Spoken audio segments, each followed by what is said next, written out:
Well, we're back now with one of our favorite guests who always brings the ick factor with him, Dr. Thomas Rushton of St. Mary's Medical Center. You know you do. I can't. I mean, I jokingly said, "What are you going to talk about?" And I listed about 3 things that were so gross I don't even want to say them now. Right.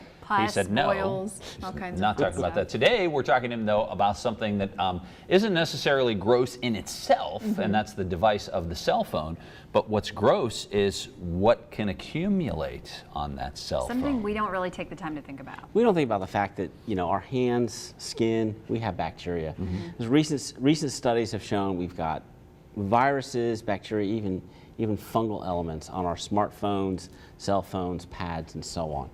And if you are handling those devices and then you're touching your eyes, your nose, your mouth, they can actually enter into your body at that point.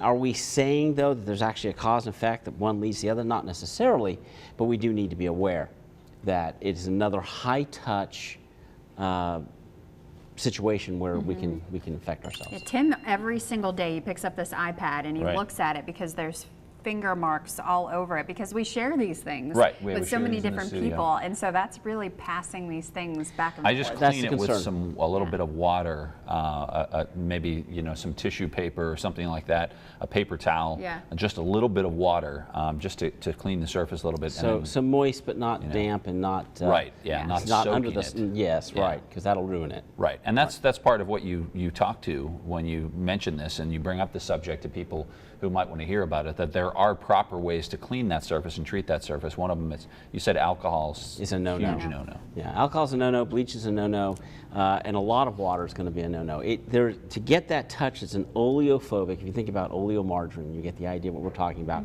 And so the oils on your hand and oils on that glass surface allow that conduction to occur, so that you're actually getting to your apps and so on. You don't want to damage that, obviously, because you've lost your device at that point. You've broken the warranty, as they say. Yeah. If you have a protective cover, that may be a little easier to disinfect, but again, it depends on how waterproof it really is. And most of these products are going to have more water than anything else.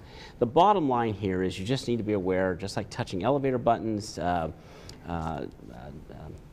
doorknobs and so on. If you're eating, this is a really good time to just put the cell phone down, wash your hands, eat dinner, and only in extreme emergencies would you need to go back to that. And that'd be the safest thing, because again, we don't really know the connection here. Yeah, and you brought up eating, because of course that's a time where, even if you say you're going to put the phone down, how many times do you go out to eat and you see someone with the phone sitting right next to them on the table? So they're touching the phone and then they're picking something up and they're putting it in their mouth. Onion rings, fried chicken, and then all of a sudden you put those greasy hands all over the top. Right. And now it's on your hands, you touch your eyes and so on. If you've been sneezing and coughing and so on, that's another issue. But again, a slightly damp cloth would be all that you need. Just wipe that off and then go from there. And then our best defense really is to wash your hands. Do you recommend doing it almost every time you use your phone? I think that becomes a little unrealistic. You're going to have chapped hands. But I think a lot of times we're touching so many things, but we're not eating. And we're not, so as long as we're not touching our eyes, our nose, our mouth, it's not going to be as critical. Okay.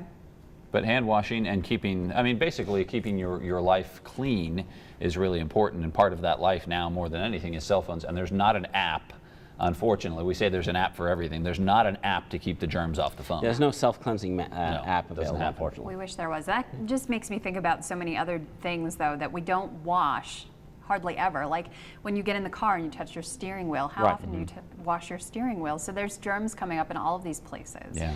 Most of the time, those surfaces are very, very dry.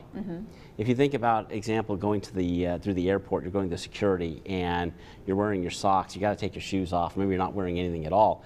It's amazing how little infection there really is, because those surfaces are really dry. Okay.